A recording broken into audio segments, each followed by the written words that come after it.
নবীজি তিনবার বললেন না আমি পড়তে জানি না, মা আনা বিকারি। ফেরেশতা জিবরাইল তৃতীয়বার তাকে বুকের ভেতরে নিয়ে একটা চাপ দিয়ে বলেন ইকরা বিসমি রাব্বিকাল্লাযী খালাক। আপনি পড়েন আপনার প্রভুর নামে যিনি আপনাকে বানিয়েছেন।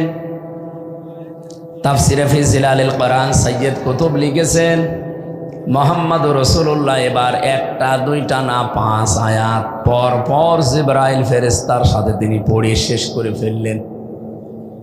প্রশ্ন আসলো, হে মুহাম্মদ, আমি 3 বার আপনাকে বলেছি ইকরা পড়েন, আপনি 3 বার বললেন আমি জানি না, আমি পারি না। আপনি এবার যে 5 আয়াত আমার সাথে পর পর পড়লেন কি করে?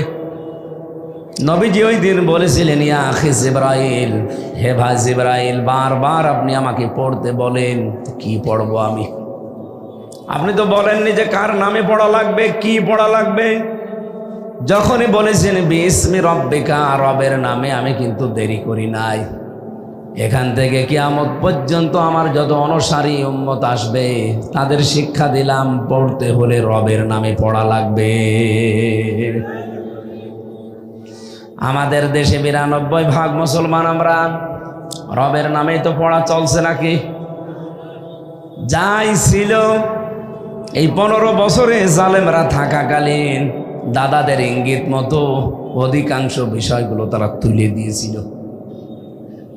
এমন ভয়ঙ্কর অবস্থায় দাঁড়িয়েছে শিক্ষা ব্যবস্থা। ক্লাস 5 এবং 8 আগে বৃত্তি পরীক্ষায় 100 মার্ক ছিল কোরআন হাদিস। এরা এই 15.5 বছরের ভেতরে ওইগুলো তুলে দিয়েছে। বলেন নাউজুবিল্লাহ। আমরা চাই ওগুলো আবার যেন ইনক্লুড করা হয় 5 এবং 8-এ, কারণ পড়াশোনার চাপ না থাকলে মানুষ পড়তে চায় না, সিলেবাসে না থাকলে মানুষ পড়তে চায়। আর একটা বিষয় এখান থেকে আমি শিক্ষা দিতে চাই জাতিকে। আমাদের মাথার উপরে যিনি এখন বসে আছেন, উনি যে আশা আমাদের দিয়েছিলেন 1 বছর 2 মাস প্রায় শেষ হয়ে যাচ্ছে, সে আশাগুলো এখনো আমরা বাস্তবে কোনো রূপ দেখতে পাইনি। উনি যে আশা দিয়েছিলেন আমরা আশায় বুক বেঁধেছিলাম যে না, লোকটা পারবে, কিন্তু কোনো অজানা এক শক্তিতে উনি পারছে না। অথচ 2 জন নবীর নাম তার, ডক্টর মোহাম্মদ ইউনুস। কয় নবীর নাম? মোহাম্মদ একটা, ইউনুস একটা। তাই আপনি কার ইশারায় কি করছেন আমরা জানি না। গানের মাস্টার নিয়োগ দিলেন, নাচের মাস্টার নিয়োগ দিয়েছেন শরীর চর্চার নামে। কেন একজন আলেমকে কোরআন শিক্ষার জন্য 1 থেকে 5 পর্যন্ত নিয়োগ দেওয়া যায় না? এ দাবি আপনারা করেন কিনা বলেন তো? কারা করেন দেখে? লিল্লাহে তাকবীর। হ্যাঁ, এটা যেন জায়গা মতো পৌঁছিয়ে যায়। মিডিয়া যারা আছে এগুলো পৌঁছাবে। আমরা 92% মুসলমান এই দেশে। অন্যান্য ধর্মে যারা আছেন আমরা চাই তাদের ধর্মীয় গ্রন্থ তারা পড়ুক। তো মাস্ট বি আমাদের কোরআনে কারিম, আমাদের জীবন মরণ যেটা, এটা শিক্ষা করা লাগবে। আর শিক্ষার জন্য 1 থেকে 5 পর্যন্ত একজন আলেম লাগবে। গানের মাস্টার, নাচের মাস্টারের যদি বেতন হয়, আলেমের বেতন হবে না? বলেন। নবীজি এই শিক্ষা দিয়েছিলেন যে আমি পড়বো কার নামে? কি পড়ান আপনি? খালি ইকরা করেন, বলবেন তো বিসমি রাব্বিকাল্লাযী খালাক। আপনি বললেন, আমি আর দেরি করি না। সুতরাং এখন থেকে আমাদের সিলেবাসে যদি এগুলো না থাকে, আমার মনে হয় কিছুদিনের ভেতরে এই দেশে প্রাইমারি বন্ধ হয়ে যাবে। এখন সচেতন যারা আমরা নাগরিক আছি, মা বাবা গার্জিয়ান, তারা এখন প্রাইমারিতে দিতে চায় না। ক্যাডেট মাদ্রাসা বলেন, কিন্ডার গার্ডেন বলেন, এরপরে নোরানি বলেন, এখানে আজ বাবা মা গার্জিয়ান যারা 2 বছর 3 বছর 5 বছর এখানে পড়ি, এরপরে 6-এ ভর্তি করে দেয়। যেন আহ্বান জানাবো, এদেশে স্কুলগুলো বন্ধ করতে না চাইলে আমাদের স্কুলে অন্তত 1 থেকে 5 পর্যন্ত কোরআনের ক্লাস 100 মার্কের বাধ্যতামূলক করা দরকার। আর এর জন্য একটা শিক্ষক লাগবে না? বলেন লাগবে না? নবীজি ফিরে আসলেন ওখান থেকে। খাদিজা রাদিয়াল্লাহু তাআলা আনহা ওই সময়ও মুশরিকা, উনি এখনো ঈমান আনেননি। যদিও তিনি শিরিক করতেন না, তারপরও তো তিনি ঈমান আনেননি। নবীজি ওনাকে বললেন জাম্মিলুনি জাম্মিলুনি, আমাকে ঢেকে দাও, আমি ভয় পেয়েছি। হযরতে খাদিজা ওই দিন তার স্বামীকে 5টা কথা শুনিয়েছিলেন। পৃথিবীতে আমরা যারা নেককার স্বামী বলে দাবি করি, স্ত্রীগুলো যদি আমাদের সম্পর্কে 5টা কথা বলতে পারে, আপনি আসলেই নেককার। কি বলেছিলেন হযরতে খাদিজা? নবীজিকে ডাক দিয়ে বললেন, কাল্লা, কখনো না, আল্লাহি লা ইখজিকাল্লাহু আবাদান, আল্লাহর কসম, আল্লাহ আপনাকে অপমান অপদস্থ ভয় ভীতি দেখাতে পারে না। জোরে বলেন সুবহানাল্লাহ। প্রশ্ন আসতে পারে, একজন অমুসলিম, তিনি এখনো ঈমান আনেননি, এরপরেও কেন তিনি এই কথা বললেন যে কাল্লা আল্লাহি, আল্লাহর কসম, লা ইখজিকাল্লাহু আবাদান, আল্লাহ আপনাকে অপমান করবে না। খাদিজা এতটুকু একটা বাক্যে আল্লাহর নাম বললেন 2 বার। আমরা অনেক মুসলমান আছি, সারাদিন কথা বললো আল্লাহর নাম একবারও বলি না। কথা বোঝেন আমার? আপনার মুখে আল্লাহর নাম থাকা লাগবে। নবীজিকে যখনই বললেন বিসমি রব্বিকা, তখন নবী আর দেরি করেননি। এই জন্য কথাবার্তারা, লেখাপড়া, চলাফেরায় সব সময় চলতে ফিরতে কার নাম বলা দরকার? খাদিজা বললেন, হে আমার স্বামী আবুল কাসেম, কাসেমের পিতা, আপনি ভয় পাবেন না, কখনো আল্লাহ আপনাকে ভয় দেখাতে পারে না। কারণ হিসাবে তিনি যেগুলো বলেছিলেন, ইন্নাকা লা তাসিলুর রাহিমা, আপনি তো রক্তের সম্পর্কগুলো ঠিক রাখেন, আপনি ভয় পান কেন? হাদিসের এই বাণী দ্বারা বোঝা যায় যে সমস্ত মানুষগুলো দুনিয়াতে রক্তের সম্পর্ক ঠিক রাখবে, তাদের অন্তর থেকে আমার আল্লাহ ভয় নামক জিনিস দূর করে দেবে। আমরা এটা পারি না। 100 জনের 98টা স্বামী আমরা এই হাদিসের এই অংশটুকু মানতে পারছি না। কারণ আমি হিসাব করে দেখেছি, কারণটা আমাদের স্ত্রী। আমি যে রক্তের সম্পর্কগুলো ঠিক রাখবো, তাদের হক আদায় করব, এ বিষয়ে সবচাইতে বড় বাধা আমার বউ। কি আপনি দেখবেন, আমার মন চাই, আমার প্রাণও চাই যে আমি হক আদায় করি, রক্তের সম্পর্কগুলো অটুট করি, ঠিক রাখি, কিন্তু মাঝখানে বাধা হয়ে দাঁড়ায় অধিকাংশ পরিবারে স্ত্রী। এরকম স্ত্রী নেই দেশে? আছে। আল্লাহ মেয়েদেরকে যেন এই সংকীর্ণ মন থেকে উত্তরণ হওয়ার তৌফিক দেন, বলেন আমিন। হযরতে খাদিজা ওই সময় বলেছিলেন, হে মুহাম্মদ আবুল কাসেম, আপনি রক্তের সম্পর্কগুলো ঠিক রাখেন, এই জন্য আপনার কোনো ভয় নেই। সুতরাং আমরাও যদি ভয় ভীতিহীন জীবন তৈরি করতে চাই, রক্তের সম্পর্ক যার সাথে যেটা আছে এটা আরো অটুট করা লাগবে। আমার কথা বুঝতেছেন আপনারা? যার সাথে যে রক্তের সম্পর্ক আছে, আপনার চাচার সাথে, আপনার ফুফুর সাথে, এরপর আপনার মা বাবার সাথে, আপনার বোনের সাথে, যাদের সাথে এই সম্পর্কগুলো বেশি আছে, এগুলো আরো মজবুত করা লাগবে। আর এ বিষয়ে আমরা সাহায্যকারী হিসাবে আমাদের স্ত্রীকে পেতে চাই, কারণ এদের ছাড়া সম্ভব না। এরা যত পিস্টান দেবে, এদের মন যত ছোট হবে, আপনি তত কঠিন অবস্থায় পড়বেন এই জায়গাতে। আজ হাজারো পরিবারের স্বামী তার বোনের হক ঠিক মতো দিতে পারে না, আদায় করতে পারে না। ওনার মন চায়, কিন্তু স্ত্রীর কারণে হয়ে ওঠে না। আমাদের স্ত্রীগুলোকে আল্লাহ খাদিজাতুল কুবরার মতো বানিয়ে দেন, বলেন আমিন। আতাহমিলুল কাল্লা আতাকসিবুল মাহদুমা আতুইনু আলা নওয়াইবিল হক। হযরতে খাদিজা একটা একটা করে 5টা কথা এখানে বলেছিলেন। কোন স্বামী যদি আমরা এই কথাগুলো আমাদের জীবনে বাস্তবায়ন করতে পারি, সে নেককার স্বামী। কি স্বামী? নবীজি চিন্তা ভাবনায় নিয়ে সেই 42 জন মানুষকে মিলালেন যে পুরা আরব সাহানে এদের জন্য শান্তি আমি প্রতিষ্ঠা করতে পারি না, সুতরাং এদের কাছ থেকে এই ক্ষমতার ঝড়ি হোক, খাবারের ঝড়ি হোক, এগুলো নেওয়া লাগবে। যে মানুষগুলো আমার পাশে আছে, এই চরিত্রবান মানুষগুলোর মাথার উপরে দেওয়া লাগবে।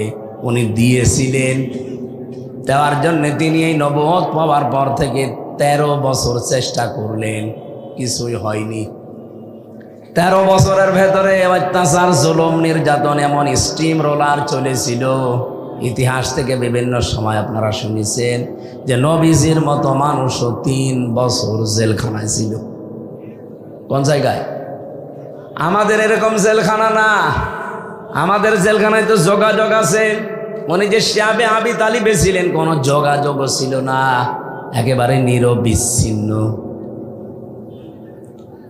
আমি এই জালেম সরকারের সময় 3 বছর ওর একটা টাচ পেয়েছিলাম মাত্র। জেলা কারাগারগুলোর অবস্থা আমি ভালো জানি না, কারণ ওখানে বেশি দিন ছিলাম না। কিন্তু আমি যেখানে ছিলাম গাজীপুরের হাই সিকিউরিটি কাশিমপুরে, এখানে যাদেরকে নিয়ে যাওয়া হয়, বিশেষ করে আলেম ওলামাদেরকে, এদের সাথে এমন আচরণ করার জন্য উপর থেকে নির্দেশ দিত। ওরা যা নির্দেশ দিত তার চাইতে 10 ডবল বেশি করতো। ওরা বলেছিল এদেরকে যোগাযোগ বিচ্ছিন্ন রাখবা। ওরা তাই করেছে। এত কাকতে মিনতি করতো, আলেমরা দেখতাম ঈদের সময় আসলে বলতো 5 মিনিট একটু কথা বলতে দেন। জেলার আর সফার, দেবদুলাল আর সুব্রত বালা, দুইটাই তো আল্লাহর ওলি নাকি? এরা বলতো না, আপনাদের সাথে বাইরের যোগাযোগ বিচ্ছিন্ন, আপনারা বেঁচে আছেন না মরে গেছেন কেউ জানবে না, আপনারা থাকেন। অথচ মার্ডার মামলার আসামি, ফাঁসির আসামি, ওরা 7 দিনে একদিন 10 মিনিট করে সরকারের টেলিফোনে কথা বলে বাড়িতে। আর আমরা 76 জন আলেমকে দেখেছি এদের জঙ্গি নামে মামলা দিয়ে 3 বছর 5 বছর নিরবিচ্ছিন্ন যোগাযোগ বিচ্ছিন্ন। কথা তো বলতে পারবেনই না। 24 ঘন্টা একটা ফাঁসির কন্ডেম সেলের ভেতরে তালা লাগিয়ে কারারক্ষী দিয়ে বা সিসি ক্যামেরা দিয়ে রাখতো। একটা জিন্দা কবরস্থান।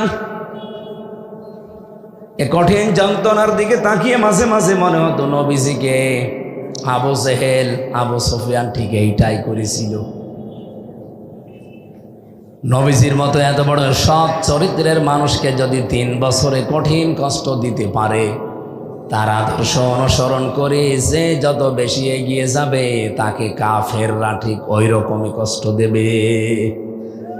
বাংলাদেশে দেয়নি। আমিও চিন্তা ভাবনা করেছি এই ইতিহাসের সাথে। এই 54 বছর বাংলাদেশে আমরা 92% মুসলমান বাস করি, অথচ এই দেশে 54 বছর চেষ্টা চালিয়ে যাচ্ছে যে শান্তি শান্তি শান্তি দেওয়ার জন্যে। বাস্তবে দেখেন শান্তি তো নেই, আর অশান্তির দাবানল বাড়তেছে। বলেন বলেন। আমি একটা চিন্তা করেছি যে শান্তির কারণ আসে না কেন। ওই জামানায় যে 42 জন নেতা আর নেত্রী দায়ী ছিল, আমাদের এই দেশেও আপনি তাকান 56,000 বর্গ মাইলের ভেতরে ঠিক 42 জনের মতোই দায়ী শান্তি না আসার পেছনে।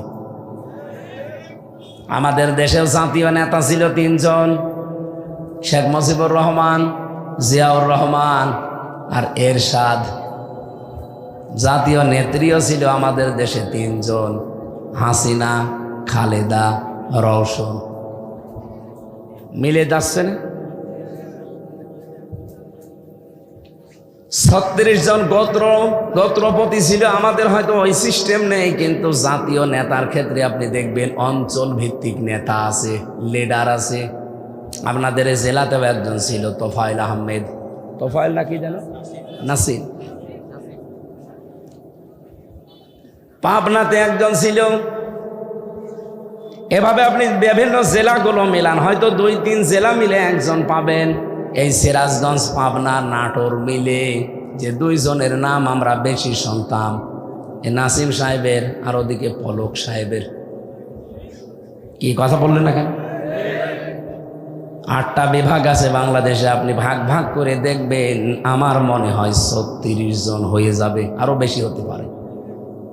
আমি চিন্তা ভাবনা করে দেখছি এই 42-43 জন যারা আমাদের দেশে, এই 54 বছরে এদের কারণে শান্তি কায়েম হয় না। কারণ যত অপকর্মের মূল হোতা এরা।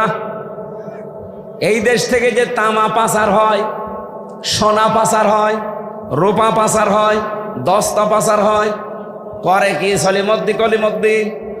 ওই 42 জন। ওদিকে টেকনাফ থেকে শুরু করে তেঁতুলা পর্যন্ত 1150 কিলোমিটার আপনি মাপেন।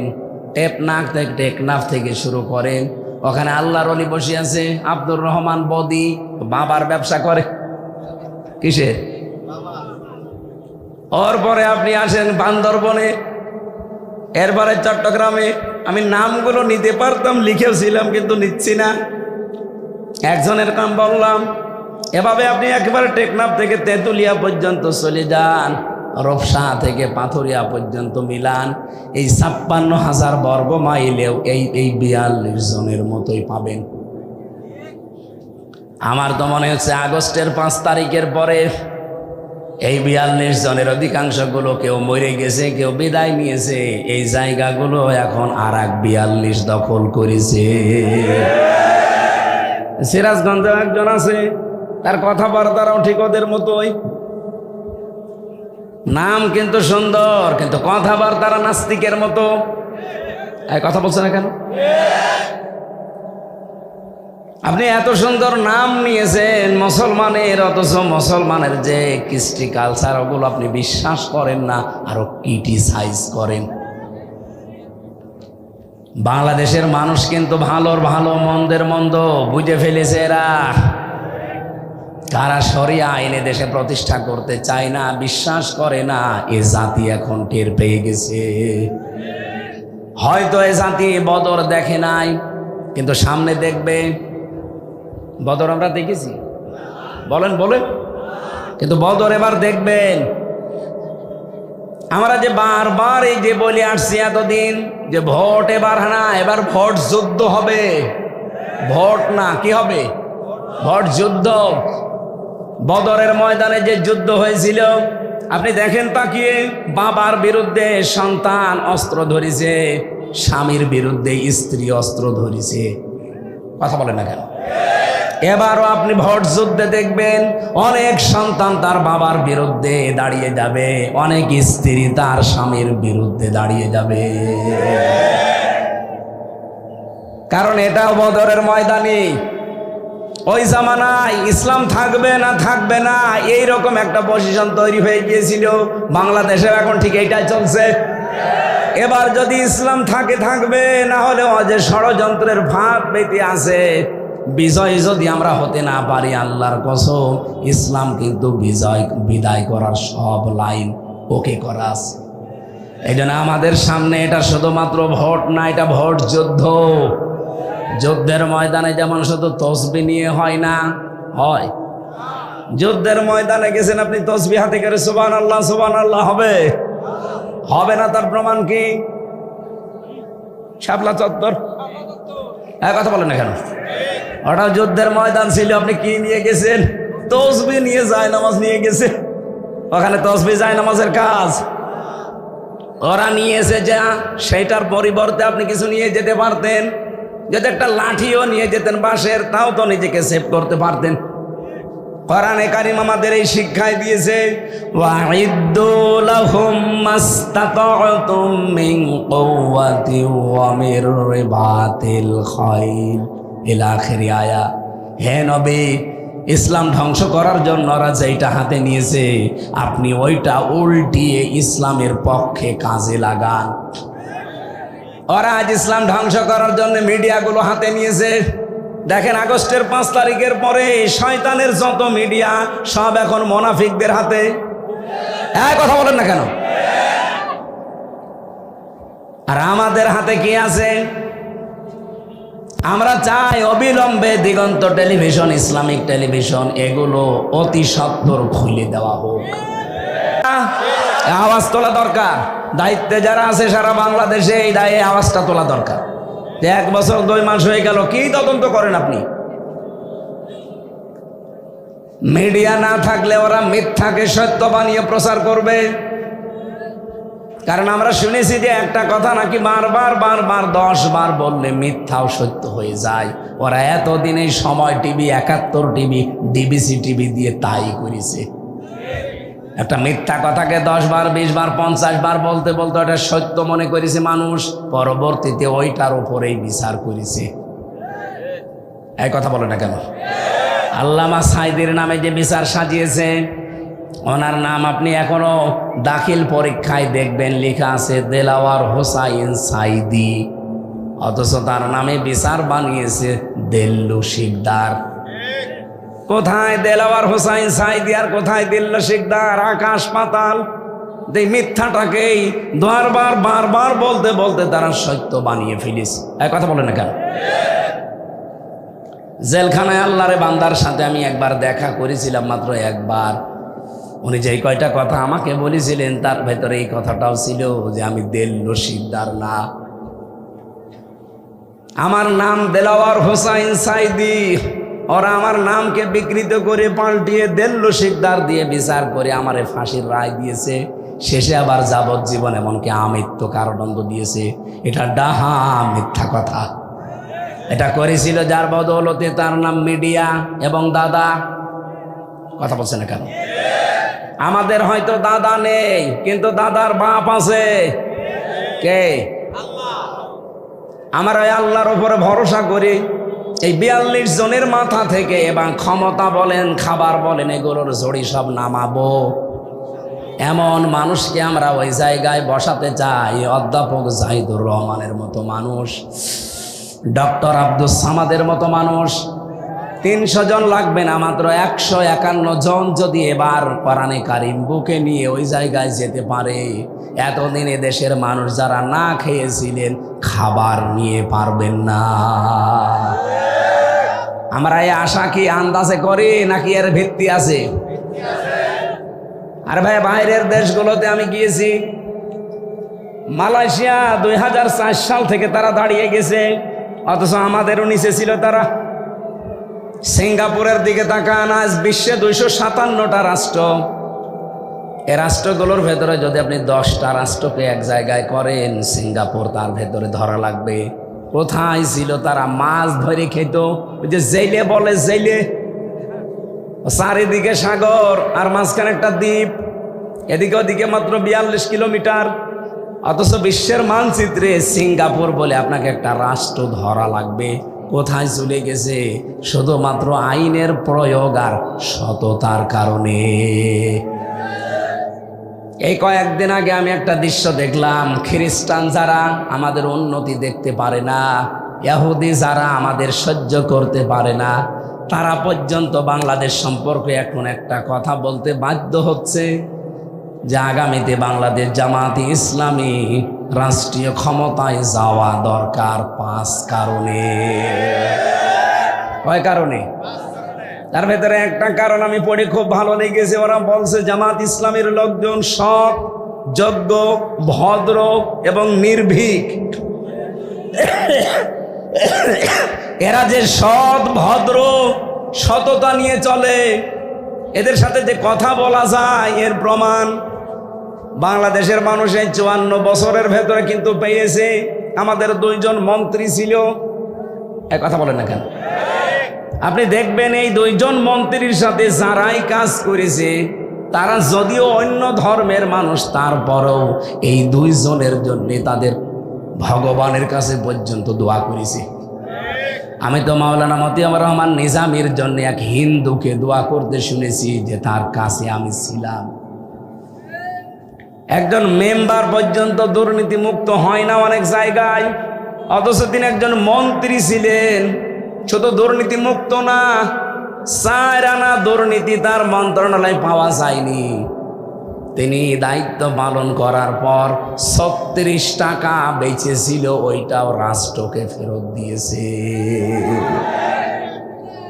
আপনি এর চাইতে আবার কি দেখতে চান? যে তারপরও ভালো মানুষ লাগবে, মানে এর চাইতে বেশি ভালো মানুষ চাইলে আরে মানুষ দিয়ে হবে না, ফেরেশতা লাগবে।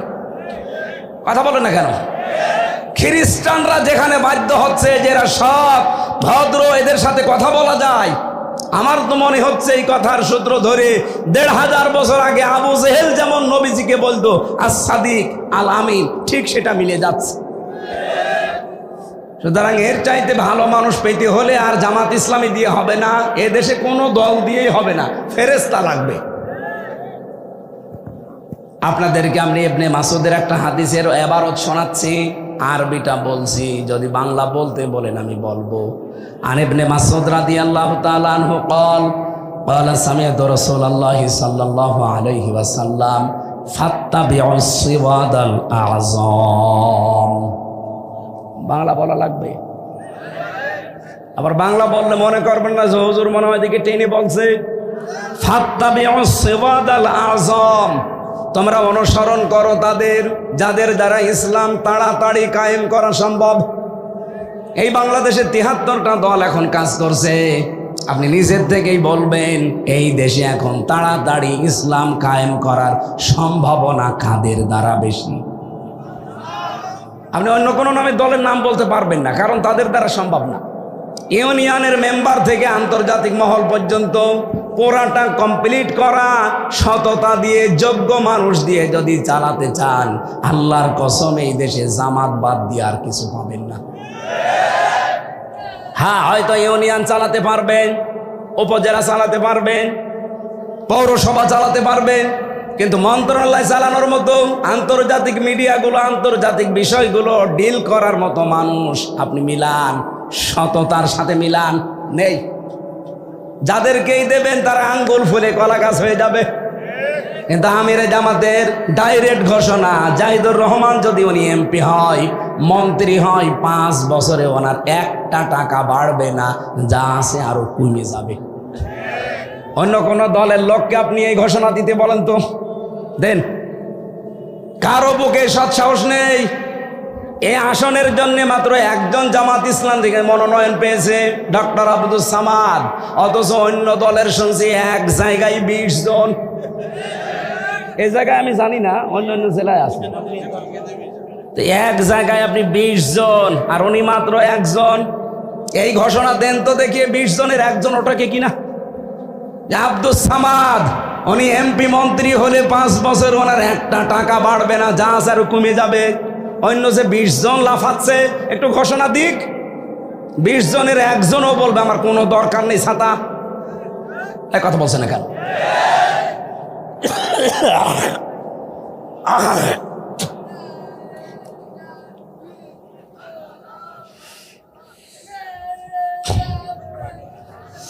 আমার ভাইরা, আমি যে কথা তুলেছিলাম সিরাত মাহফিল নাম দিয়েছেন, নবীজির সিরাত থেকে এইটা এখন নেওয়া দরকার। নবীজি 42 জনের মাথা থেকে বাকি 42 জনকে মাত্র দিয়েছিলেন 10 বছরেই তিনি বলেছিলেন খয়রুল কুরুনি করনি। আমি গ্যারান্টি দিতে পারি 10 বছর লাগবে না। বাংলাদেশে যদি 300 জনের 151 জন আপনি এরকম বানাতে পারেন, 5 বছরও লাগবে না, 2 বছরে বাংলাদেশ দাঁড়িয়ে যাবে। আরে ভাই, 2টা ঔষধ খালি প্রয়োগ করা লাগবে এখানে। একটা খাদ্যে ভেজাল বন্ধ করা লাগবে, আর দুর্নীতি বন্ধ করা লাগবে। এমনি দেশ দাঁড়িয়ে যাবে। দাঁড়াবে না মানে? মালয়েশিয়াতে যখন চলাফেরা করতাম, বাংলাদেশের যাতে প্রায় 5 ডবল বড় দেশটা, আমার প্রতিদিন অনুষ্ঠান ছিল প্রায় 1500-2000 কিলোমিটার দূরে। চিন্তা করতাম এইভাবে যাওয়া, রাতের বেলা কি না কি হয়। ওই দেশ সম্পর্কে তো আমি ভালো জানতাম না। মরুভূমি, পাহাড়, পাথর আর পাম গাছ। 200 কিলো 300 কিলো চলে যাচ্ছে রাতের বেলা। ড্রাইভার আমারে বলছে কোনো ভয় নেই হুজুর, শুধু আল্লাহ ছাড়া কেউ সামনে আসবে না। আমি ওই দিন মনে মনে ভাবতাম, আল্লাহ, আমার দেশটা মাত্র 1150 কিলোমিটার। আমার দেশের তুলনায় এই দেশ প্রায় 5 ডবল। আমার দেশে এক জেলা থেকে আরেক জেলায় যেতে গেলে গায়ের ভেতরে সমসম করে। এখন বাজে রাত 11:30। 12টার পরে আমি এই সিরাজগঞ্জ থেকে কুষ্টিয়ায় যেতে 2-3 জায়গায় আল্লাহর ওলিদের সাথে দেখা হবে। না, ওরা পাহারা দিচ্ছে ভালো। এমন কিছু অলি আছে যারা বলবে হুজুর যা দোয়া নিয়ে এসেছেন সব দিয়ে যান। কিন্তু মালয়েশিয়াতে আপনি চিন্তা করেন, 500 কিলো 700 কিলোমিটার, গাড়ি 120, 130, 140 চলছে, কোনো ভয় নেই, শরীরের ভেতরে সমসম করে ওঠে। তো ড্রাইভার অভয় দিচ্ছে যে কোনো ভয় পাবেন না, আল্লাহ ছাড়া আপনার সামনে কেউ আসবে না। আমরা এরকম একটা দেশ দেখতে চাই না? এই কথা বলতে গেলে কারো কাছে মনে হয় এটা রাজনীতি, মনে হবে, কারণ তাদের কাছে তো এটা ভালো লাগবে না। কারণ তারা কয়েকবার চ্যাম্পিয়ন হয়েছে। আমরা আর চ্যাম্পিয়ন হতে চাই এই দেশকে নিয়ে? আমরা চ্যাম্পিয়ন হতে চাই, কিন্তু দুর্নীতি না, দুর্নীতি মুক্ত। কথা বলেন ঠিক কিনা? এই জন্য বিশ্বের মডেল যারা, তারা অলরেডি কিন্তু বুঝে ফেলেছে। আপনি দেখেন না, আমির জামাতের সাথে সিরিয়াল, এখন বিভিন্ন দেশের রাষ্ট্রদূতদের সিরিয়াল এমনি না। আমার আজকে তেলাওয়াতকৃত আয়াতের সাথে একটা মিল আছে। আমরা কি একটু কথা বলতে পারি? আপনাদের দাঁড়ানো তো কষ্ট হচ্ছে এই কাদার ভেতরে, এই জন্য আমার মনে হচ্ছে শেষ করে দিই। সূরা নূর 55 নম্বর আয়াতটা পড়েছি। 64টা আয়াত আছে, মদিনায় নাজিল হয়েছে, মাত্র একটা আয়াত পড়েছি। ঐতিহাসিক প্রেক্ষাপট, শানে নজুল এবং এর বিশদ যে ব্যাখ্যাগুলো, এতগুলো দেওয়া সম্ভব না। আমি আধা ঘন্টায় শেষ করতে চাই। খুব ভালো করে আয়াতের কিছু মূল শিক্ষা যেগুলো আমি নোট করেছি এগুলো বলছি। আল্লাহ রাব্বুল আলামিন সূরার নাম দিয়েছেন সূরা নূর। কি নাম দিয়েছেন? এর 40 নম্বর আয়াতের ভেতরে এই কথাটা আছে।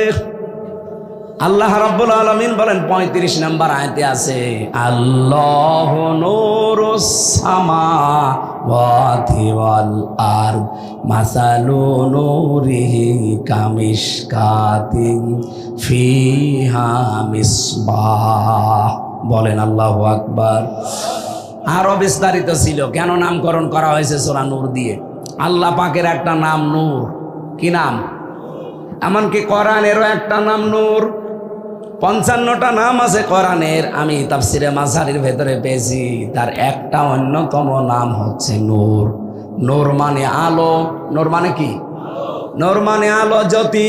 এই আলো বা জ্যোতি যেখানে যাবে ওই জায়গায় যদি অন্ধকার থাকে, মাস্ট বি ওটা দূরীভূত হবে।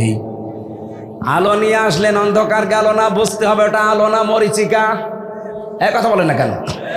এই জন্য আল্লাহর আইনকে আলো বলা হয়।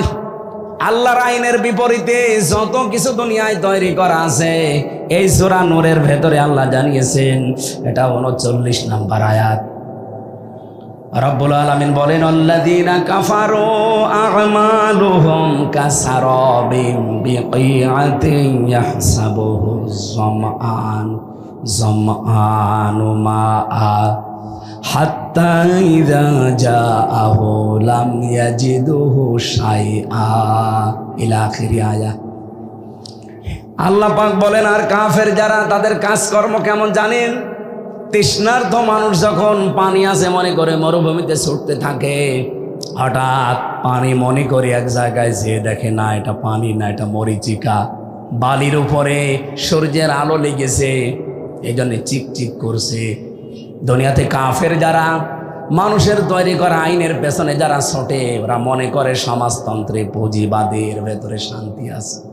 জাতীয়তাবাদ বলেন, পুঁজিবাদ বলেন, ধর্ম নিরপেক্ষ মতবাদ বলেন, যত নিয়ম নীতি আছে, মনে হয় এখানে শান্তি পাওয়া যাবে। কিন্তু কাছে যখন চলে যায়, ওই মরিচিকার মতো শান্তি তো পায় না। কি পায় সেখানে? আল্লাহ ছাড়া আর কাউকে পাওয়া যায় না। এই 54 বছরে এটা প্রমাণ হয়েছে। বহু চেষ্টা করেছেন আপনারা, এবার থামেন। এবার ইসলামের কাছে, আল্লাহর আইনের কাছে একটু এসে দেখেন শান্তি কাকে বলে, কত প্রকার, কি কি কেমন করে শান্তি হয় আপনি দেখতে পাবেন। আমার এই 33 বছরের ভেতরে 9 বছর আমি ওয়াজ করছি, 3 বছর জেলে থেকেছি। এই 9 বছরের ভেতরে আমি মানুষকে বোঝাতেই পারলাম না যে রসগোল্লা একটা জিনিস। রসগোল্লা কি? একটা মিষ্টি জাতীয় জিনিস। আমি যদি এখন জাহিদ ভাইকে সামনে নিয়ে সাহিত্যিক ভাষা দিয়ে বলি যে রসগোল্লা এরকম সাদা হয়, এরকম গোল হয়, এরকম রসের ভেতরে ডুবানো থাকে, এটা খেতে এমন স্বাদ, একেবারে জীবন মরণ পর্যন্ত আমি ওয়াজ করলাম, খেতে দিলাম না। উনি কিয়ামতের আগে টের পাবে রসগোল্লা কি। সাইদি সাহেব 60 বছর চিল্লিয়েছে, আমরাও চিল্লাচ্ছি 12-13 বছর, 9 বছর। কত মানুষ সারা জীবন আমরা চিল্লানো পাল্লানো করছি যে আল্লাহর আইন, আল্লাহর আইন। এটা আজ 54 বছর হয়ে গেল, আমরা কায়েম করতে পারি না। তা আপনাদেরকে আমরা বোঝাবো কি করি যে শান্তি কি জিনিস। আল্লাহর আইনটা এবার কায়েম হতে দেন। আমার তো আশা এবার কায়েম হবে। যারা আছেন তাদেরকে নিয়ে হবে, যদি না থাকেন আপনাকে বাদ দিয়ে আল্লাহর আইন এবার কায়েম হবে ইনশাআল্লাহ। আপনাকে নিয়ে হয় হবে, আর আপনি যদি বিরোধিতা করেন আপনাকে বাদ দিয়ে ইসলাম এবার সংসদে যাবে। আর যদি এবার যায়, শান্তি কি বলে, রসগোল্লা কি জিনিস আপনি টের পাবেন। পৃথিবীতে কোন জায়গায় ইসলাম এখন প্রতিষ্ঠা পায়নি, শুধু আফগানিস্তান বাদ দিয়ে। ওখানে কি শান্তি? হ্যাঁ, ওই দেশ সম্পর্কে উল্টাপাল্টা ধারণা বিশ্বের কাফের মুশরিকরা আমাদেরকে দিচ্ছে, কিন্তু কি শান্তি আপনি চেয়ে দেখেন। কিছু নিজ নিয়ে আমার ভেতরেও তাদের সম্পর্কে যদিও মতভেদ আছে যে এই বিষয়গুলো আরও স্যাক্রিফাইস করা দরকার, কিন্তু সেখানে আল্লাহর আইন 100 ভাগের 100 ভাগ আছে। এই জন্যে শান্তি কি তারা টের পেয়েছে। বিশ্বের কাফের মুশরিক ইহুদি খ্রিস্টানরা ভালো করে জানে এরা আফগানিস্তানে যে শান্তি পাচ্ছে, এটা যদি বিশ্বের মুসলমানেরা জানে, এ দল মত বাদ দিয়ে তখন ছুটবে আল্লাহর আইনের দিকে। এই জন্যে মুসলমানদের নাম তারা টেরোরিস্ট, সন্ত্রাসী, জঙ্গি, বিভিন্ন নাম দিয়ে আমরা যেন কোরআনের কাছে আসতে না পারি সেই ব্যবস্থা চালিয়ে যাচ্ছে। আপনাদেরকে এবার আমরা রসগোল্লা শুধু ওয়াজ করা না, খাওয়াতে চাই। খাবেন তো ইনশাল্লাহ? রসগোল্লা মানে আপনাদের পাঙ্গাসি বাজারের রসগোল্লা না, এর ভেতরে আল্লাহ রসগোল্লা দিয়েছেন 500। অনুনাজ্জিলু মিনাল কুরআনি মা হুয়া শিফাউ ওয়া রাহমাতুল লিল মুমিনিন। এ কোরআন নাজিল করার ধারাবাহিকতায় এমন এমন বিধান আমি আল্লাহ দিয়েছি যারা মুমিনদের জন্য উপকার। এর ভেতরে এমন এমন ঔষধ দেওয়া আছে, এমন এমন রসগোল্লা দেওয়া আছে যেটা খাবে মানুষ শান্তি পাবে, আরাম পাবে। ও রোগ শোক থাকলে ঔষধের কারণে ভালো হয়ে যাবে। সেই ঔষধগুলো আমরা প্রয়োগ করতে চাই। আল্লাহ পাক জানিয়েছেন, ওয়াদাল্লাহুল্লাযীনা আমানু মিনকুম। কাদেরকে দেব জানো? আমি আল্লাহ ওয়াদা করছি তোমাদের ভেতরে যাদের ঈমান আছে, সঠিক ঈমান। ঈমান আনলেই হবে না। ঈমান আবু জেহেলের একরকম ছিল। আবু জেহেলও বলতো যে আসমান জমিন আল্লাহ বানিয়েছে, এ কাবা ঘরের মালিক আল্লাহ, এইটা বলতো। কিন্তু আল্লাহ পাক এই জমিন চালাতে যে আইন দিয়েছে মুহাম্মদুর রাসূলুল্লাহর মাধ্যমে, এইটা সে মানত না। বাংলাদেশে এরকম আবু জেহেল নেই, এই জেলায় আছে। ও আসমান জমিন আল্লাহ বানিয়েছে ও বিশ্বাস করে, কাবা শরীফ আল্লাহর ঘর বিশ্বাস করে, এটা আল্লাহর এই আইন দিয়ে জমিন চালানো লাগবে। তখন বলতে গেলে বলে এটা ধান্দা, এটা তো দুর্নীতি বা এটা রাজনীতি। এরকম কথায় দেশে মানুষ বলে না। আমার ভাইরা, আল্লাহ পাক নিজে যেহেতু ওয়াদা করছেন, আর আল্লাহর ওয়াদা তো আমির হামজার ওয়াদার মতো। বলেন বলেন, আল্লাহ পাক বলেন, ইন্নাল্লাহা লা ইউখলিফুল মিআদ। আমি যদি একবার কোনো ওয়াদা করি, জীবনে কোনোদিন ওই ওয়াদার ভঙ্গ করি না। সুতরাং এখানে ওয়াদা করছে কে? তোমাদের ভেতরে যারা ঈমান আনে, ওয়া আমিলুস সলিহাত, এবং ভালো ভালো কাজের আঞ্জাম দেয়, নেক কাজ করে। এই দুইটা শব্দ সে জন্মের পর থেকে আমরা শুনেছি, কিন্তু ঈমান কি আর আমল কি এখনো বাস্তবে আমরা দেখি নাই। কোরআনে কারীম জানিয়েছে, ওয়ামিনান নাসি মান ইয়াকুলু আমান্না বিল্লাহি ওয়া বিল ইয়াউমিল আখির ওয়া মা হুম বিমুমিনিন। নবী, মানুষ অনেক আছে এমন যারা বলে আল্লাহ তোমাকে বিশ্বাস করি, কিয়ামতেও বিশ্বাস করি, কিন্তু এরা মুমিন না। কারণ এই কথাটা তাদের মুখের কথা, মনের কথা না। এই কথাটাই বলা লাগবে মুখ দিয়ে না মন দিয়ে? বলেন বলেন। যারা মন দিয়ে বলতে পেরেছিল, আপনি তাকান তাদের দিকে, তাদের জন্য আল্লাহ আয়াত নাজিল করেছেন। যারা শুধু মুখে না মন দিয়ে বলতো লা ইলাহা ইল্লাল্লাহ মুহাম্মাদুর রাসূলুল্লাহ, আল্লাহ তাদের প্রতি এত খুশি হয়েছিলেন। কোরআনে কারীম জানিয়েছে, রাদিয়াল্লাহু আনহুম ওয়া রাদু আন। রব্বুল আলামিন বলেন, আমি আল্লাহ যেমন তাদের উপরে খুশি হয়ে গেছি, তারাও আমার উপরে খুশি। জোরে বলেন সুবহানাল্লাহ। আমি এই রাদিয়াল্লাহু আনহুর ব্যাখ্যা পড়ে দেখেছি, আল্লাহ পাক সাহাবা একরামের প্রতি খুশি হওয়ার পেছনে আমি 6টা কারণ পেয়েছি। এদিকে তাকান। আমাদের ওপরেও আল্লাহ খুশি হবেন, রাজি হবেন যদি ওই 6টা কারণ পাই। 1 নম্বরে, সাহাবীদের মুখের কথার সাথে মনের কথার 100 ভাগ মিল ছিল। একটু জোরে দেন। কিন্তু আমাদের মুখের কথার সাথে আজ মনের কথাটার মিল নেই। আগামীতে কি এরকম করা যাবে? আর মুখ দিয়ে যেটা বলবেন ওইটা যেন আপনার মনের কথা হয়। আল্লাহ কবুল করেন, বলেন আমিন।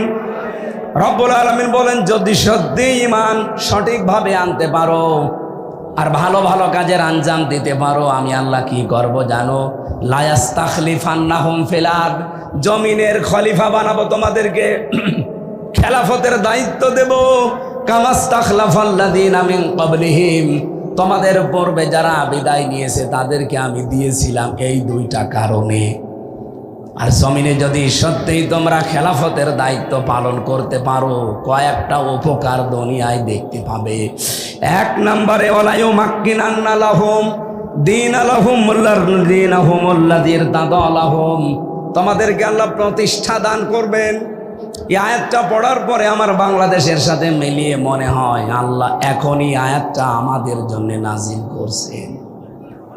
এদেশের ঈমান কিছু মানুষের এমন কঠিন, ইস্পাত পাথরের মতো শক্ত, এবং তাদের আমল, তাদের বিশেষ করে দিনের আমল আর রাতের আমলগুলো, এগুলো আমার আল্লাহ হয়তো খুশি হয়ে গেছেন। তাদেরকে আল্লাহ জমিনের শাসন ক্ষমতা দিয়ে কিছু উপকারের কথা বলেন। কি উপকার করব জানো? এক নম্বরে, আমি আল্লাহ যেই দিনের উপরে রাজি আছি ওই দিন তোমাদের ওখানে প্রতিষ্ঠা করে দেব, তার নাম ইসলাম। বলেন বলেন। বহু মানুষ বিরোধিতা করছে এই দেশে এবং করবেও আন্তর্জাতিকভাবে, কিন্তু আল্লাহ বলেন ঈমান আর আমল যাদের সত্যিই সঠিকভাবে আমি পেয়ে যাব, তাদের সাথে আমার ওয়াদা এই যে জমিনের খেলাফতি তাদেরকে দেব।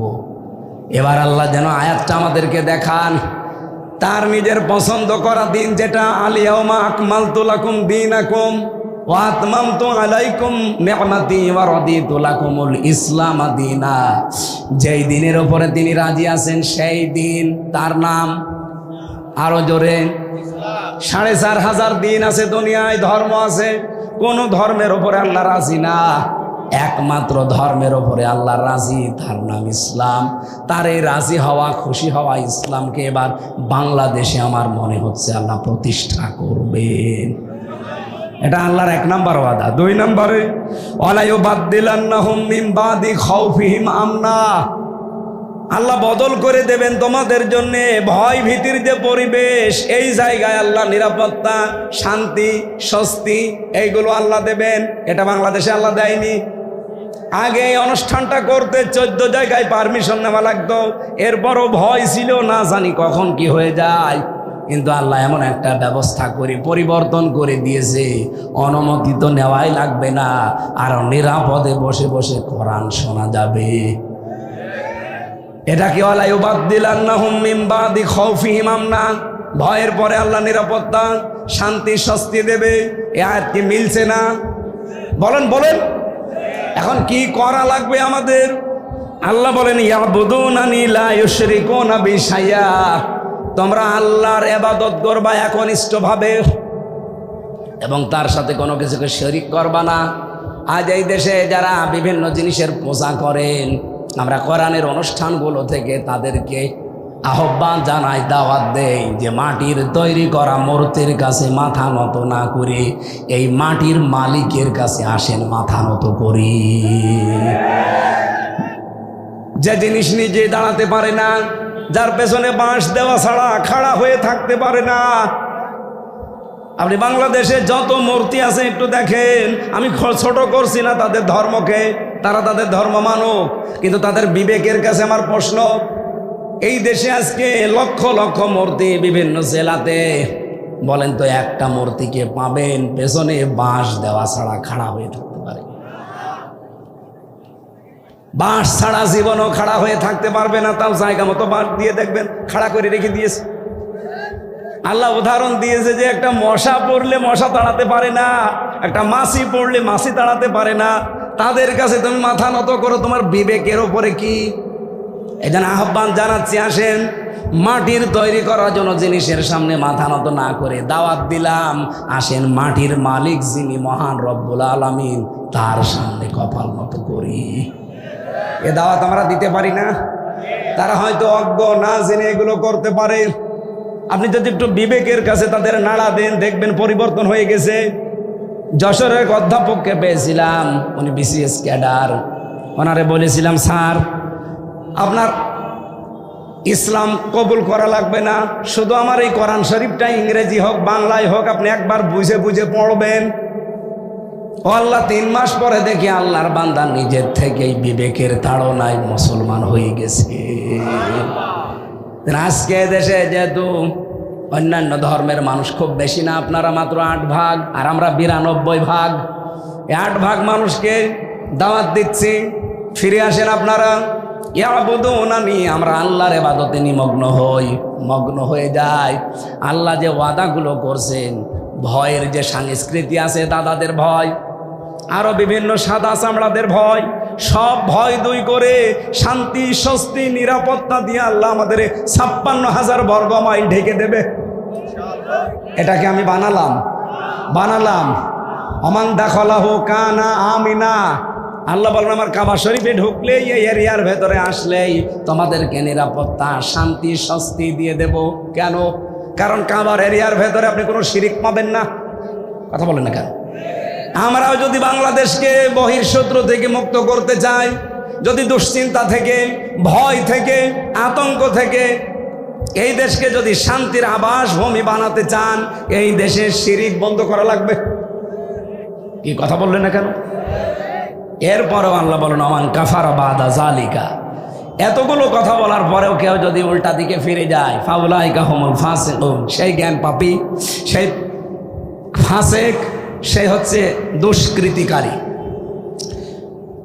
ওয়াকিমুস সালাতা ওয়া আতুজ যাকাত, যদি ওই পরিবেশ তোমাদের সামনে এসে যায়, তাহলে নামাজ কায়েমের ব্যবস্থা করবা। আরে দায়িত্ব আমি দিয়েছি এই জাহিদুর রহমানের মতো 151 জন যখন সংসদে যাবে তাদেরকে। আল্লাযীনা ইম্মাক্কান্নাহুম ফিল আরদি আকামুস সালাতা ওয়া আতাবুজ যাকাত, এরা গেলেই প্রথমে এই আয়াতটা মানবে, নামাজের বিল আনবে, জাকাত ভিত্তিক অর্থনীতি দেশে কায়েম করে দেবে। আর যাদের টাকা ব্যাংকে ছাতা পড়ে যাচ্ছে, ছাতা পড়বে না, এককালীন দানের মাধ্যমে, জাকাতের মাধ্যমে ঠিক গরিবের হাতে হাতে পৌঁছিয়ে যাবে। কি করে শান্তি নিয়ে আসা লাগে, এগুলোর ঔষধ তো আছে, শুধু অ্যাপ্লাই করা লাগবে। এক কথা বলেন না কেন? ওয়াতিউর রাসূলা, রাসূলের আনুগত্য করো। জীবনের কোন জায়গায় বিশ্ব নবীর আদর্শ বাদ দিয়ে অন্য কারো আদর্শ মেনে নিও না।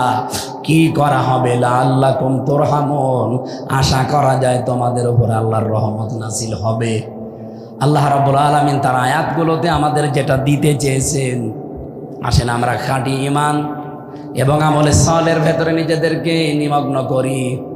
আল্লাহর ওয়াদাগুলো বাস্তব জীবনে কয়েকটা দেখতে পাচ্ছি, বাকিগুলো যেন দেখতে পাই। বলেন আমিন। নবীজি তিনবার বললেন না আমি পড়তে জানি না, মা আনা বিকারি।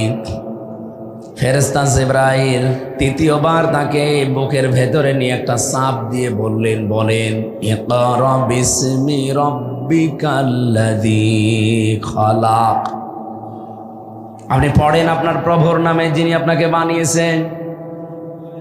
তাফসিরে ফি জিলালিল কোরআন সৈয়দ কুতুব লিখেছেন, মুহাম্মদুর রাসূলুল্লাহ এবার 1টা 2টা না 5 আয়াত পর পর জিবরাইল ফেরেশতার সাথে তিনি পড়ে শেষ করে ফেললেন। প্রশ্ন আসলো, হে মুহাম্মদ, আমি 3বার আপনাকে বলেছি ইকরা পড়েন, আপনি 3বার বললেন আমি জানি না, আমি পারি না। আপনি এবার যে 5 আয়াত আমার সাথে পর পর পড়লেন কি করে? নবীজি ওই দিন বলেছিলেন, ইয়া আখি জিবরাইল, হে ভাই জিবরাইল, বারবার আপনি আমাকে পড়তে বলেন, কি পড়বো আমি? আপনি তো বলেননি যে কার নামে পড়া লাগবে, কি পড়া লাগবে। যখনই বলেছেন বিসমি রব্বিকা, রবের নামে, আমি কিন্তু দেরি করি নাই। এখান থেকে কিয়ামত পর্যন্ত আমার যত অনুসারী উম্মত আসবে তাদের শিক্ষা দিলাম, পড়তে হলে রবের নামে পড়া লাগবে। আমাদের দেশে 92 ভাগ মুসলমান আমরা, রবের নামেই তো পড়া চলছে নাকি? যাই ছিল এই 15 বছরে জালেমরা থাকাকালীন দাদাদের ইঙ্গিত মতো অধিকাংশ বিষয়গুলো তারা তুলে দিয়েছিল। এমন ভয়ঙ্কর অবস্থায় দাঁড়িয়েছে শিক্ষা ব্যবস্থা। ক্লাস 5 এবং 8 আগে বৃত্তি পরীক্ষায় 100 মার্ক ছিল কোরআন হাদিস। এরা এই 15.5 বছরের ভেতরে ওইগুলো তুলে দিয়েছে। বলেন নাউজুবিল্লাহ। আমরা চাই ওগুলো আবার যেন ইনক্লুড করা হয় 5 এবং 8-এ, কারণ পড়াশোনার চাপ না থাকলে মানুষ পড়তে চায় না, সিলেবাসে না থাকলে মানুষ পড়তে চায়। আর একটা বিষয় এখান থেকে আমি শিক্ষা দিতে চাই জাতিকে। আমাদের মাথার উপরে যিনি এখন বসে আছেন, উনি যে আশা আমাদের দিয়েছিলেন 1 বছর 2 মাস প্রায় শেষ হয়ে যাচ্ছে, সে আশাগুলো এখনো আমরা বাস্তবে কোনো রূপ দেখতে পাইনি। উনি যে আশা দিয়েছিলেন আমরা আশায় বুক বেঁধেছিলাম যে না, লোকটা পারবে, কিন্তু কোনো অজানা এক শক্তিতে উনি পারছে না। অথচ 2 জন নবীর নাম তার, ডক্টর মোহাম্মদ ইউনুস। কয় নবীর নাম? মোহাম্মদ একটা, ইউনুস একটা। তা আপনি কার ইশারায় কি করছেন আমরা জানি না। গানের মাস্টার নিয়োগ দিলেন, নাচের মাস্টার নিয়োগ দিয়েছেন শরীর চর্চার নামে। কেন একজন আলেমকে কোরআন শিক্ষার জন্য 1 থেকে 5 পর্যন্ত নিয়োগ দেওয়া যায় না? এ দাবি আপনারা করেন কিনা বলেন তো? কারা করেন দেখে? লিল্লাহে তাকবীর। হ্যাঁ, এটা যেন জায়গা মতো পৌঁছিয়ে যায়। মিডিয়া যারা আছে এগুলো পৌঁছাবে। আমরা 92% মুসলমান এই দেশে। অন্যান্য ধর্মে যারা আছেন আমরা চাই তাদের ধর্মীয় গ্রন্থ তারা পড়ুক। তো মাস্ট বি আমাদের কোরআনে কারিম, আমাদের জীবন মরণ যেটা, এটা শিক্ষা করা লাগবে। আর শিক্ষার জন্য 1 থেকে 5 পর্যন্ত একজন আলেম লাগবে। গানের মাস্টার, নাচের মাস্টারের যদি বেতন হয়, আলেমের বেতন হবে না? বলেন। নবীজি এই শিক্ষা দিয়েছিলেন যে আমি পড়বো কার নামে? কি পড়ান আপনি? খালি একরা করেন, বলবেন তো বিসমি রাব্বিকাল্লাযী খালাক। আপনি বললেন, আমি আর দেরি করি না। সুতরাং এখন থেকে আমাদের সিলেবাসে যদি এগুলো না থাকে, আমার মনে হয় কিছুদিনের ভেতরে এই দেশে প্রাইমারি বন্ধ হয়ে যাবে। এখন সচেতন যারা আমরা নাগরিক আছি, মা বাবা গার্জিয়ান, তারা এখন প্রাইমারিতে দিতে চায় না। ক্যাডেট মাদ্রাসা বলেন, কিন্ডারগার্টেন বলেন, এরপরে নোরানি বলেন, এখানে আজ বাবা মা গার্জিয়ান যারা 2 বছর 3 বছর 5 বছর এখানে পড়ি, এরপরে 6-এ ভর্তি করে দেয়। যেন আহ্বান জানাবো, এদেশে স্কুলগুলো বন্ধ করতে না চাইলে আমাদের স্কুলে অন্তত 1 থেকে 5 পর্যন্ত কোরআনের ক্লাস 100 মার্কের বাধ্যতামূলক করা দরকার। আর এর জন্য একটা শিক্ষক লাগবে না? বলেন বলেন, লাগবে না? নবীজি ফিরে আসলেন ওখান থেকে। খাদিজা রাদিয়াল্লাহু তাআলা আনহা ওই সময়ও মুশরিকা, উনি এখনো ঈমান আনেননি। যদিও তিনি শিরিক করতেন না, তারপরও তো তিনি ঈমান আনেননি। নবীজি ওনাকে বললেন, জাম্মিলুনি জাম্মিলুনি, আমাকে ঢেকে দাও, আমি ভয় পেয়েছি। হযরতে খাদিজা ওই দিন তার স্বামীকে 5টা কথা শুনিয়েছিলেন। পৃথিবীতে আমরা যারা নেককার স্বামী বলে দাবি করি, স্ত্রীগুলো যদি আমাদের সম্পর্কে 5টা কথা বলতে পারে, আপনি আসলেই নেককার। কি বলেছিলেন হযরতে খাদিজা? নবীজিকে ডাক দিয়ে বললেন, কাল্লা, কখনো না, আল্লাহি লা ইখজিকাল্লাহু আবাদান, আল্লাহর কসম, আল্লাহ আপনাকে অপমান অপদস্থ ভয় ভীতি দেখাতে পারে না। জোরে বলেন সুবহানাল্লাহ। প্রশ্ন আসতে পারে, একজন অমুসলিম, তিনি এখনো ঈমান আনেননি, এরপরেও কেন তিনি এই কথা বললেন যে কাল্লা আল্লাহি, আল্লাহর কসম, লা ইখজিকাল্লাহু আবাদান, আল্লাহ আপনাকে অপমান করবে না। খাদিজা এতটুকু একটা বাক্যে আল্লাহর নাম বললেন 2 বার। আমরা অনেক মুসলমান আছি, সারাদিন কথা বললো আল্লাহর নাম একবারও বলি না। কথা বোঝেন আমার? আপনার মুখে আল্লাহর নাম থাকা লাগবে। নবীজিকে যখনই বললেন বিসমি রব্বিকা, তখন নবী আর দেরি করেননি। এই জন্য কথাবার্তারা, লেখাপড়া, চলাফেরায় সব সময় চলতে ফিরতে কার নাম বলা দরকার? খাদিজা বললেন, হে আমার স্বামী আবুল কাসেম, কাসেমের পিতা, আপনি ভয় পাবেন না, কখনো আল্লাহ আপনাকে ভয় দেখাতে পারে না। কারণ হিসাবে তিনি যেগুলো বলেছিলেন, ইন্নাকা লা তাসিলুর রাহিমা, আপনি তো রক্তের সম্পর্কগুলো ঠিক রাখেন, আপনি ভয় পান কেন?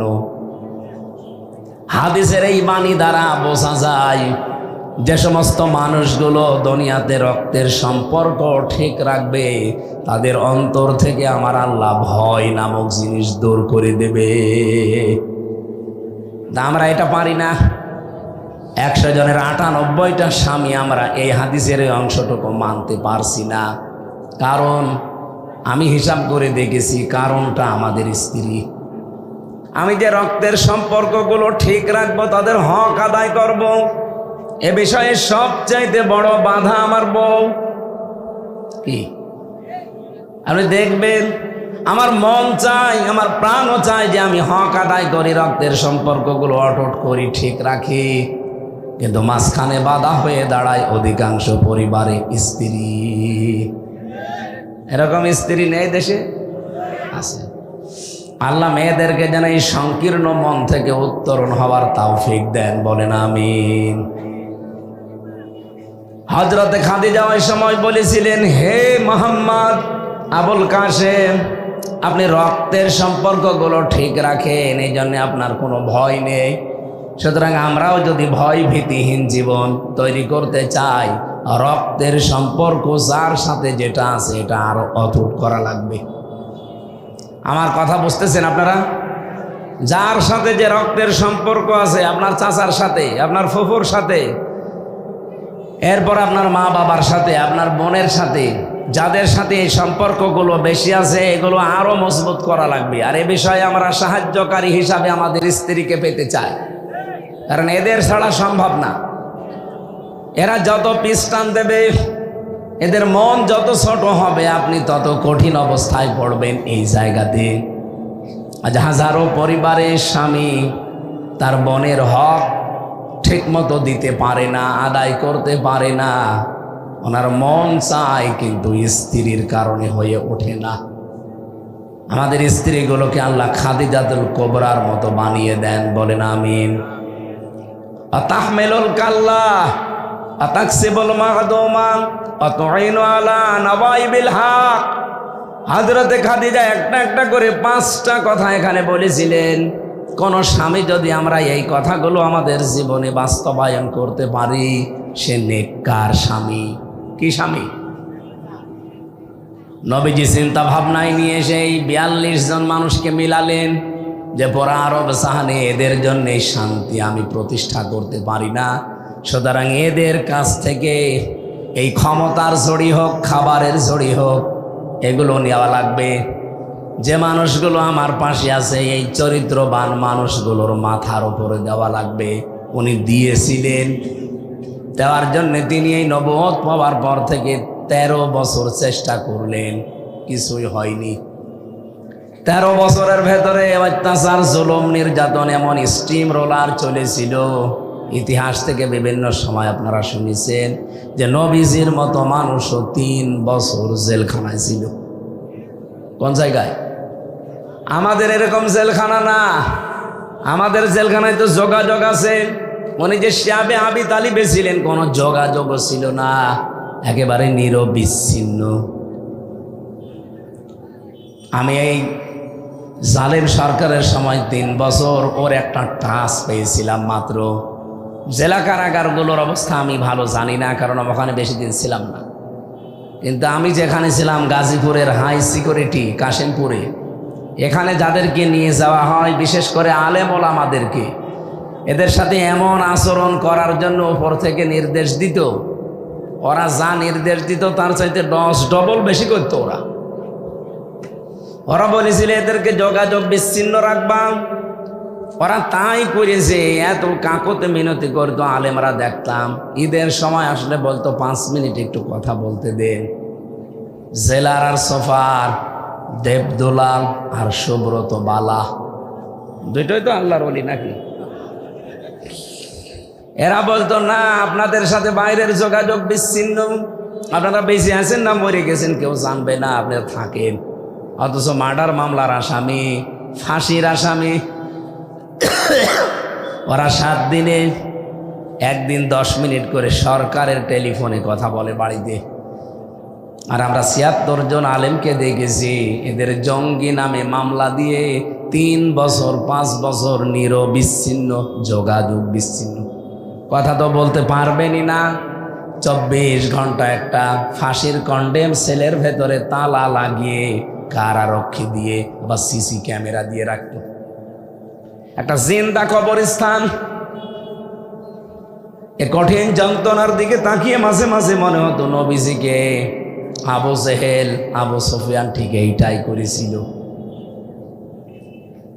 নবীজির মতো এত বড় সৎ চরিত্রের মানুষকে যদি ৩ বছরে কঠিন কষ্ট দিতে পারে, তার আদর্শ অনুসরণ করে যে যত বেশি এগিয়ে যাবে তাকে কাফেররা ঠিক ওই রকমই কষ্ট দেবে। বাংলাদেশে দেয়নি। আমিও চিন্তা ভাবনা করেছি এই ইতিহাসের সাথে। এই ৫৪ বছর বাংলাদেশে আমরা ৯২% মুসলমান বাস করি, অথচ এই দেশে ৫৪